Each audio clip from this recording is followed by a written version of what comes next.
Life is older than the trees, younger than the mountains, growing Nope. Nope. Shut it all down. Shut it down. Stop the footage. Cut off the green screen. Turn off the music. Shut everything down. This game is not worth doing an opening skit for. Here is our review of Fallout 76. You all already know where this is going, don't you? Yes, by now I'm sure you've all heard the wave of negative responses and reviews Fallout 76 has gotten. In fact, I'll go ahead and apologize now for the dozens of angry rant videos YouTube is going to recommend to you over the course of the next month because you clicked on this review. But people have been pretty open about how much Bethesda has screwed up on this one. Talking about how Bethesda lied about what the game would look like, lied about how much work they were putting into the game, lied about things that you could do in the game, and to add the insult cherry on top of this injury Sunday, they dropped the price of this game $20 to $25 only 8 days after it was released. 192 hours after it came out, they cut a third of the price off. I've seen games punish early supporters before, but never that fast. Baked goods don't even drop in price that quick. But I still want to come in here and give my own personal feelings on the game because I've watched several other critics talk about Fallout 76 and I feel like many of them have let Bethesda's crummy business practices and false promotions of the game cloud their judgment a bit. Like they were grading the company instead of the game, or like they were thinking about the product that they wanted rather than reviewing the product that we got. Along those same lines, I'll make a confession, this is my first Fallout game. I know it's one of the biggest video game franchises of all time, but aside from watching a buddy of mine play all the way through Fallout 3 in college, that's the only experience I've ever had with it. And I know a lot of people are talking about this game negatively because it's very different from the older games, and I can understand that. I mean, I love Bloodborne, but if they finally announced a sequel to that game and it was a kart racer, yeah, I'd have some questions. But because I have no attachment to the previous games, none of the changes to the gameplay or to the tone of Fallout 76 will make an impact on my score. So I felt it was appropriate to address that right here at the start of the review because between the changes to the franchise and the false promotion, Fallout 76 comes with a lot of baggage before you even turn the game on, but I wanted to make it clear none of that was going to cloud my judgment. Instead, I was just going to give my open opinion about the actual end product. Yeah, it's still horrible. It's easily the worst game I've played all year. Now, let me go ahead and start by saying I played this on the PlayStation, and I feel like that's important to clarify because I've seen a lot of critics say, oh, come on guys, it's not that bad. And all of those critics have been reviewing this on the PC, which apparently functions leaps and bounds better than it does on the PlayStation, where I can assure you, yes, it is that bad. Also, I played this by myself. I did team up with some strangers online just to see what that felt like, but I didn't play this with any friends, and that's another thing I feel I need to bring up because I've seen a lot of defenders of this game say it's more fun with friends. In fact, that almost feels like it's the tagline of this game. It's more fun with friends, and I don't doubt that. Because everything is more fun with friends. That's literally the whole point of friends. They make things more fun. You could put me and my friends in a satellite in space and force us to watch the worst movies ever made, and I'm sure we'd get a few good laughs out of the riffs we'd make, but that wouldn't make those movies good. But okay, enough prepping, let's talk about this actual game. This is an open world online multiplayer game where you can play as one of the first vault dwellers to come out into the world after the nuclear fallout has been cleared, and now you have to explore the world, and yeah, that's about it.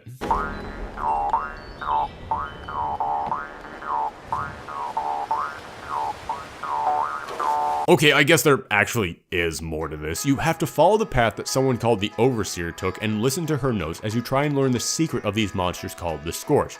which means that your journey is going to consist of a lot of running from one location to another, fighting the monsters and mutated creatures that remain, listening to several audio logs, scrounging for whatever food or water you can find, building campsites for yourselves, and engaging in whatever side quests or timed event missions happen to pop up in the world. Now, my time playing this game was kind of unique because I had two very different experiences with it. You see, I actually got to start playing this game the day before it came out. I went into a GameStop and I found that they were already selling the game the day before its scheduled release, and I don't know if they were supposed to technically be doing that, but I'm not going to complain, so I decided to jump on this opportunity. I bought the game and I started playing the game a day before it actually came out. And on that day, I got to spend a few hours exploring the world, getting started on the main missions, learning how to cook and craft, and even though there weren't many other people online at the time, I still found someone to do a timed event mission with. And I do have to admit that I have some problems with the combat. It's the same old typical Bethesda combat system that we've had forever. And I'll admit, when I played it in older games like Skyrim, it was never my favorite part of the game, but it was still functional. However, here, it still felt even clunkier than before. Maybe that has something to do with the fact that the game's engine is now old enough to vote, but I never had a good feeling of how long my swings were, and I constantly felt like I was floating to the right or the left whenever I wanted to start swinging, which caused my sense of impact to be off. Also, it felt like the world was a bit empty. But that was probably because this was the start of the game. Everyone begins this game at the exact same point, so they wanted to keep everything around your starting point kind of basic, so that way you could take your time getting to learn everything. That makes sense. But I'll admit, despite my nitpicks, I actually was having some fun with this game.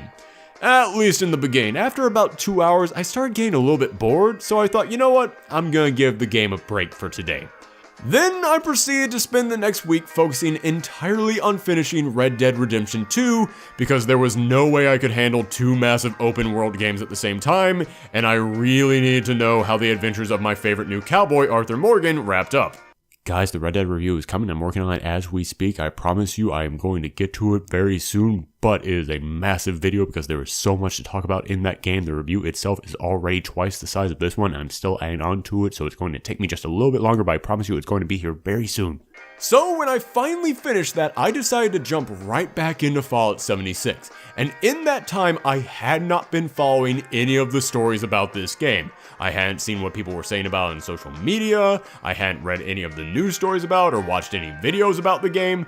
All I knew was that everyone was now allowed to start playing the game, and since I had last played, they had released some kind of a rather large patch, which actually had me kind of excited. I wanted to see if this patch had fixed any of the problems that I had with the game in the first 2 hours. What a difference a day made. Oh, was I surprised to find that this game went from a little clunky and a little bland, but still enjoyable, to an unplayable wasteland. You want to know how bad this got in a week? When I turned it on after that break, the first thing I saw was a trophy popping up for something I had not done yet while I was just sitting there on the load screen. That's a really bad sign. To say the combat is unresponsive is an understatement. A rock is unresponsive, but you can still make it move enough if you shoot it. This combat is now just flat out broken. It doesn't function. You will shoot something and it will not flinch or budge an inch, but at least they still take damage.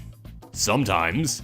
There were so many times I tried to shoot something and I'd just assume I was missing, even when I was point blank, which you can't blame me for assuming that because dear God is the curve on some of these weapons off by a country mile.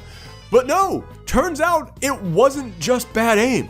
I looked around and apparently on the console versions of this game, there's just a glitch that makes it so randomly your weapons will do no damage. So even if you're unloading everything you have into an enemy, you might as well just be flushing those rounds down the toilet because they're doing the exact same thing. you could level up and prepare to enter an area as much as possible, load up on the best guns and best ammunition, only for the game to give the enemies the random Mario invincibility star, so now you're just going to die. Oh, and did I mention the enemies respawn wildly? There were times when I had to wade through a horde of enemies, but I was playing it smart, making sure to lure them away or fire from a distance, and then by the time I took out the final enemy, the first one I had killed had already been resurrected. I get that it's an open world online multiplayer game. The enemies have to respawn so other players can fight them, otherwise you could clear off this entire map in a few hours. But even Gil in Street Fighter 3 doesn't resurrect this quickly. Resurrection! I'll admit that was an odd reference to bring out of nowhere, but I'm mad right now and I thought that thinking about a good video game would cheer me up. Didn't work. Luckily though, you won't have to worry about running into too many hordes of enemies because you won't have to worry about running into anything. This world is so empty, you can run from one landmark to another without seeing anything to interact with in between. And I'll admit that I'm not the biggest guy on graphics. If a game has great graphics, then wonderful. I'll applaud it and maybe even give it a few points for that. But if the graphics are bad, it rarely ever actually bothers me. But everything in here just looks so meh at best. And when all you have to do in this game is just walk around with nothing really to do except for just look at the world around you, you're going to end up just soaking in the mediocrity for hours. And this world doesn't even feel good to traverse. Everything is so unresponsive. It constantly feels like I should be able to jump up on a rock, but I can't. But then I will be able to jump up on a rock that looked exactly the same as the last rock. And look at how long it takes from me shooting this figure to it reacting to it.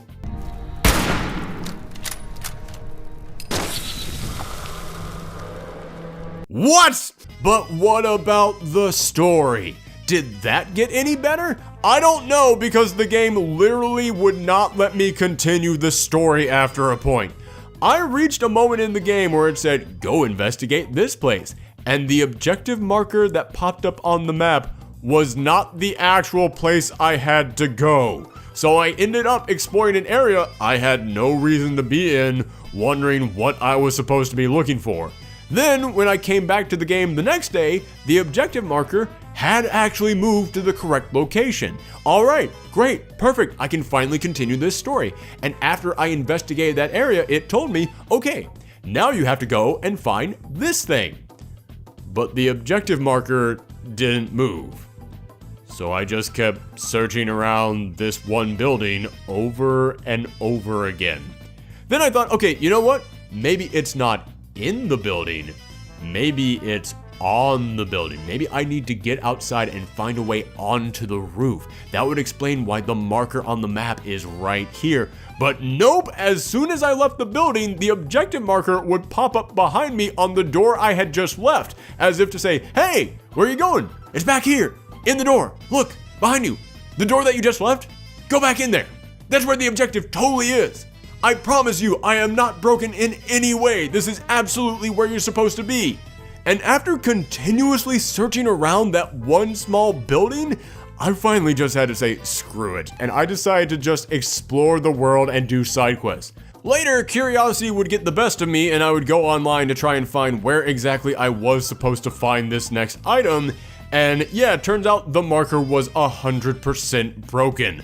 What I was looking for was actually about 3 buildings down, and in the guide I looked up online, as soon as they found that first item, the marker did indeed move to the correct location.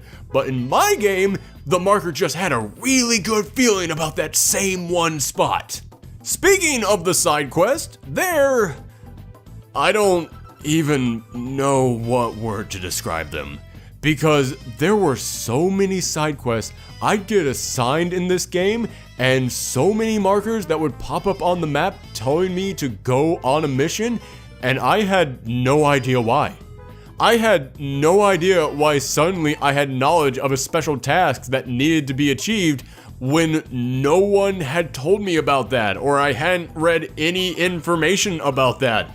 It was just there on the map, a thing to do. Or sometimes I would fight my way into a location past armies of scorched and mutants, and then all of a sudden it would just say, "Congratulations, you did the side quest." And I would look around like, wait, what? What do you mean? What did I do? I wasn't doing anything. Oh no, you totally did do a thing. You picked up a document in that building that you need for this side quest. What side quest? And what document and what building? What did I do again? Why did I need this document? What was it about? What was any of this in relationship to? Who was this item for? Why did I need to get it? Oh, don't worry about that. It's not important in any way at all. Just be happy that you did a thing. I mean, just look at what's on the screen right now. Look at all those missions I have to do up there. Investigate the mystery of the Riverside Manor. I don't know what's the Riverside Manor? When did I learn about that? Contact Miss Annie. Who's Miss Annie? Who wants me to contact her? Why is that a thing I'm now doing? And oh my goodness, I swear to you, there's no audio telling me to do something playing in the background that I'm muting. I'm not picking up or interacting with anything that's telling me to do something. It just suddenly told me, get to the supply drop. What the hell is the supply drop? Why do I need to get there? Why am I suddenly learning about this now? Why do I need to do any of this? This all accumulates to make every task feel unimportant and incomprehensible. Like you don't know why you're doing anything and you have no sense of accomplishment when it's done. You're literally just doing objectives to kill time until you decide to stop playing. An early quest I found had me clearing out all the robots in a junkyard. Why? Who lived here that needed the robots gone? No one. Well, can I use the junkyard now for anything after I clear the robots out? No. Well then, why would I bother to stop and clear out this random junkyard of no importance to anyone or anything? And this could be largely fixed if there were NPCs in the game, if there were actual characters to run into to give you missions. And sure, sometimes you'll find a robot that just says, "Hey, go do this thing." But even then, it doesn't feel like there's any meat to them. It doesn't feel like this is a character. It's just one notch above being a sign that says, "Bring me this item." There's no connection to any of these side quests because it's missing all traces of a storytelling element that is necessary in a game like this. And I know that many people have tried to defend this empty world by saying, well, story-wise, it makes sense that this world is so barren because you're the first people out of the vault, so there wouldn't be any other people in the world to give you missions. Are you f***ing kidding me? Get the f*** out of here with that lazy-ass excuse. You could have people still in the vault giving you a mission to go out there and get items to help them repair the vault. Have some of the other people who left the vault to explore the world be NPCs rather than just other random players online, and these NPC vault dwellers could give you quests to help them research and find out what happened in the world while you were all locked up. Meet someone from Vault 75, the next vault over, and they need your help because otherwise everyone in their vault is going to go nuts and start rioting. Find some bomb shelter that someone built in their backyard and you have to do side quests to convince the person hiding in there that it's finally safe to come out. Just run into some random crazy guy in a hazmat suit out watering his front yard or raking leaves who thinks that everything is fine and you have to uncover what his weird secret is. I'm literally just spitballing all of these ideas off the top of my head in a bitter rage at 4 in the morning as I write this stupid script, but they're all better ideas for side quests than, I don't know, guess there just can't be any people. But another defense of there not being anyone in this world is, oh, but there are. The other players. Forget the other players. The other players are not substitutes for written and developed characters who can create and progress a story. Yes, you can team up with other players you find in the world. And you know what happens then? Now there are two of you wandering around wondering what to do. I paired up with a few people and we explored for a bit. And did we end up forming a bond and creating a truly epic adventure together? No, we just walked around for a while and shared an emote with each other. That was nice. And then they took half the loot that I was going to get from this place that we raided. Then we were done and we left. The end. We had the fun equivalent of riding on a bus with each other. I'm sure that there are some people out there who had way better and more lasting experiences with strangers online, but even the best stranger interaction is no substitute for an actual character. At no point in this game did another random player from the world gain the ability to alter the code of the game itself so that way they could give their character a rich, deep backstory that they could then tell me in order to convince me to go and slay a huge boss that would then provide some kind of emotional closure to a chapter of the story. You know, like a character would. No, instead, I got to do this with other players.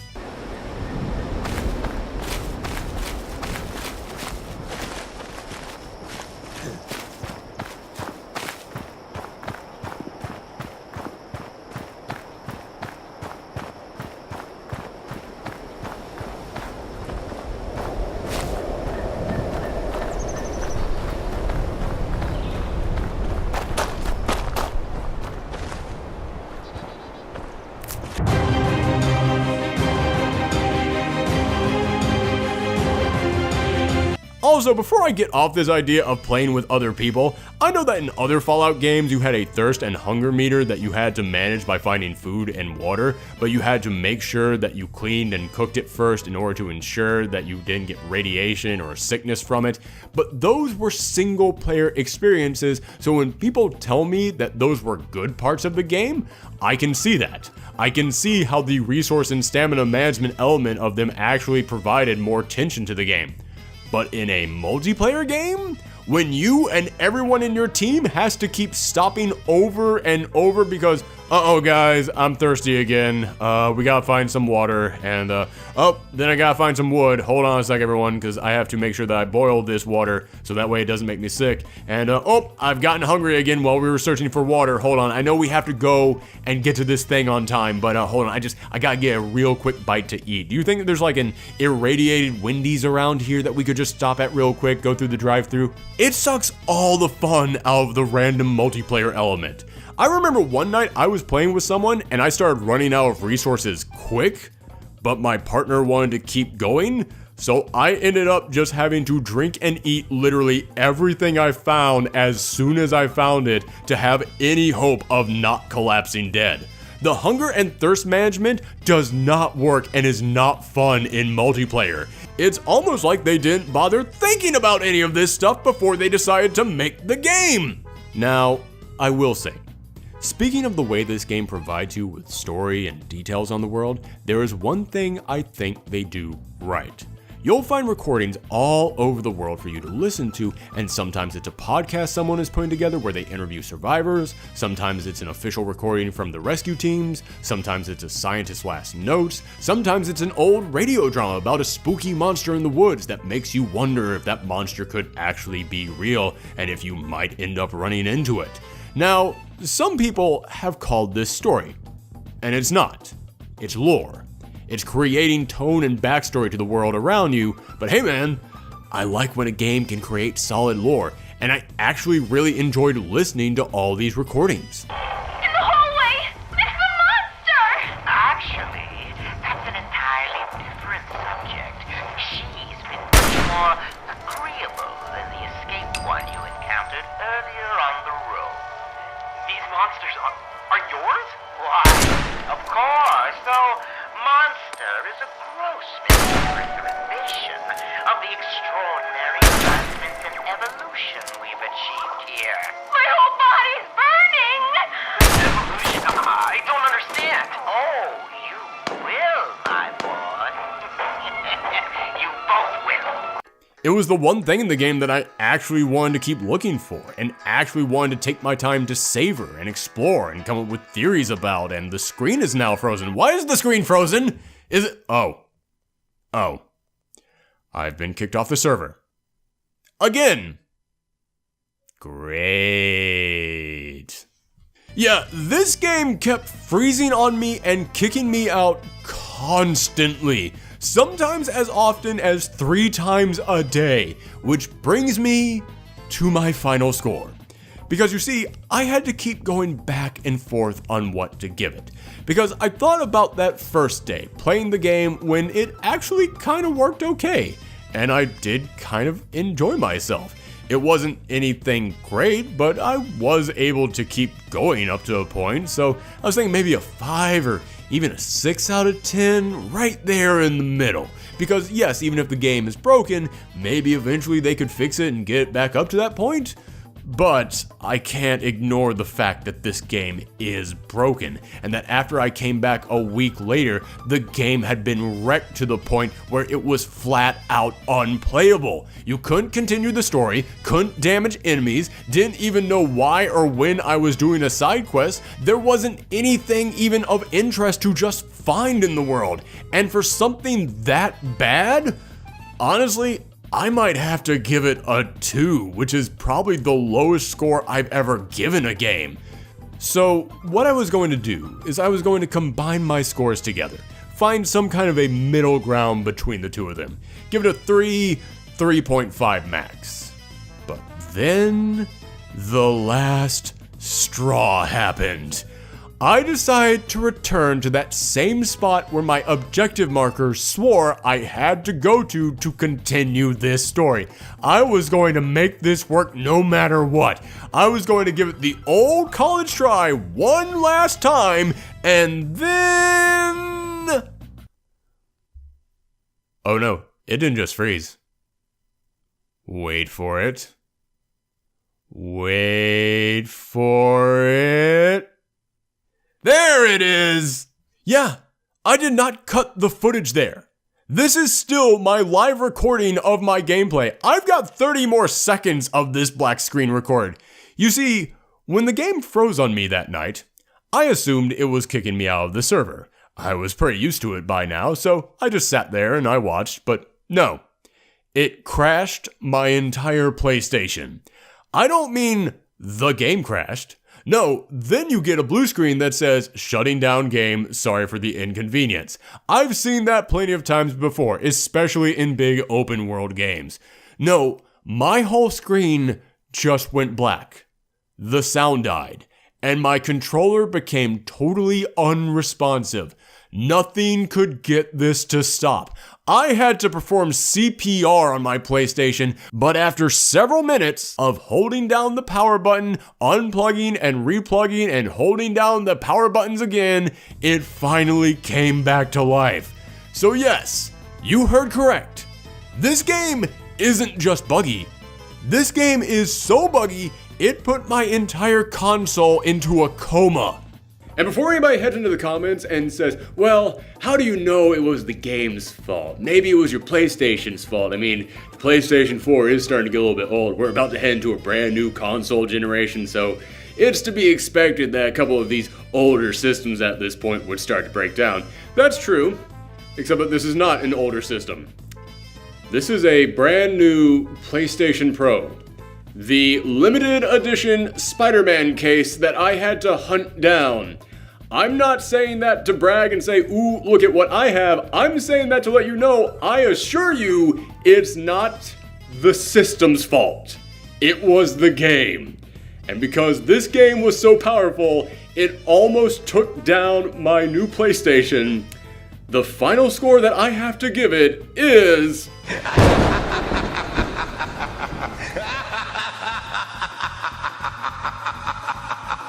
I've been reviewing movies and video games on this channel for years now, and I have never given anything a 1. I know there are people out there who are going to say, I'm going too far with this, but I cannot, in good conscience, recommend this to anyone when there is a chance it could actually kill your system. And I know some people will say I shouldn't give it a score at all when I haven't finished the main storyline. Hey, if you want to pony up $400 in case it kills my PS4 for good this time, then fine, I'll give it another shot, but I ain't taking that chance for something with almost no redeeming qualities to begin with. This is no ordinary bad game. This is a console buster. It's the video game equivalent of Galactus. It plops down on your planet and then just devours it. So you're darn right I'm giving this a 1 because this game managed to do what Venom, the Green Goblin, and the Sinister Six all failed to do. It actually managed to kill Spider-Man.